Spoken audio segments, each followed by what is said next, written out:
Hello fellow simmers, this is Derek from FS Pro with my final video in the series for the JARDesign A330. In this episode I'm looking at documentation and summarising the prior videos to provide an overall opinion and score. Let's get started. Modern airliners are complex machines and a testament to the skill of engineers who've taken that complexity and distilled the ability to control it into the modern cockpit. That's not to say that cockpits are simple to operate. They're not. Take a look at the Airbus A330. The Flight Crew Operating Manual, or FCOM, is distributed as 4 volumes that consist of about 1,500 pages of information. The Flight Crew Training Manual is 389 pages long. The Flight Management and Guidance System Manual, 703 pages long.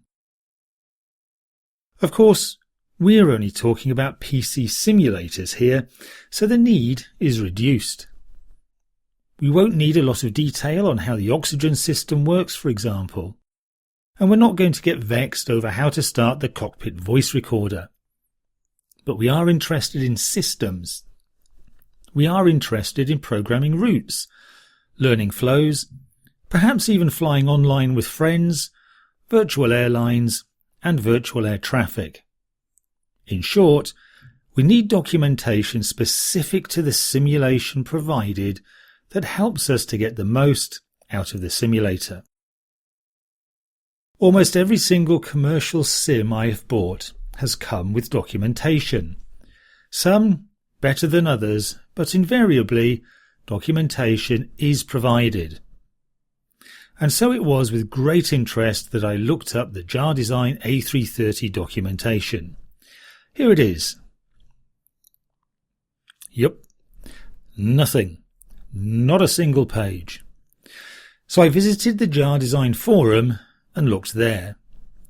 They have the Flight Management Guidance System, the Flight Crew Training Manual, and Flight Crew Operating Manual available for download, which seems great. However, these manuals are original Airbus manuals and not manuals specific to the sim. Why is this important? Because the JARDesign A330 doesn't model everything in the manuals, so you'll never know whether the thing you're reading about is actually modelled or not. I tried using the FMGS guide to see how close the JARDesign A330 was to the manual. This quickly became an exercise in frustration as I found more and more that simply would not work.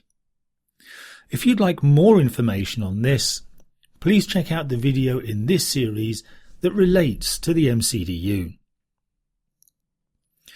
JARDesign have created some videos that show how to use their A330 sim, and these are almost mandatory viewing for all but the most experienced sim pilots.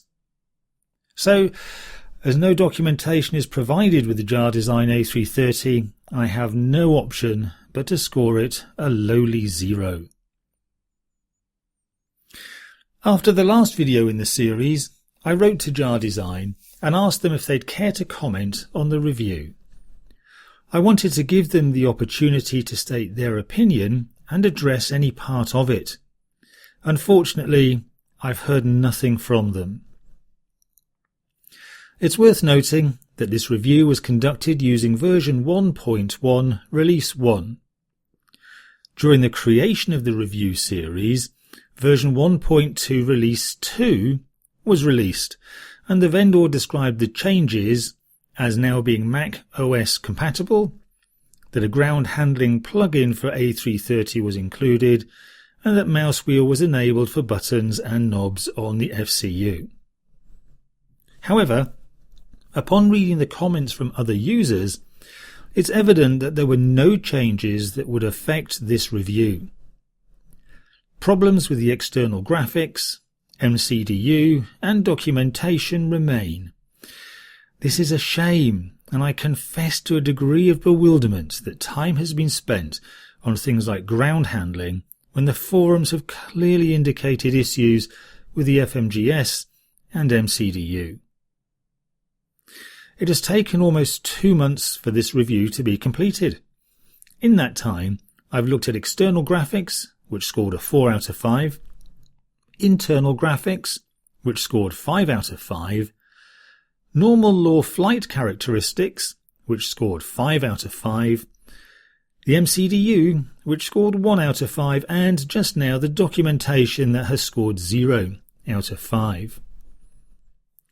My overall score, though, is based on opinion and weighting, because I think some things, like the MCDU, are more important than other things, like external graphics.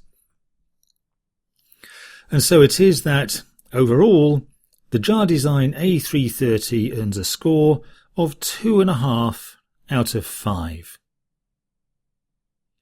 That concludes this series on the JARDesign A330 review. I hope you found it useful. If you'd like to see more of this type of in-depth review, please let me know in the comments section below. Thanks for watching.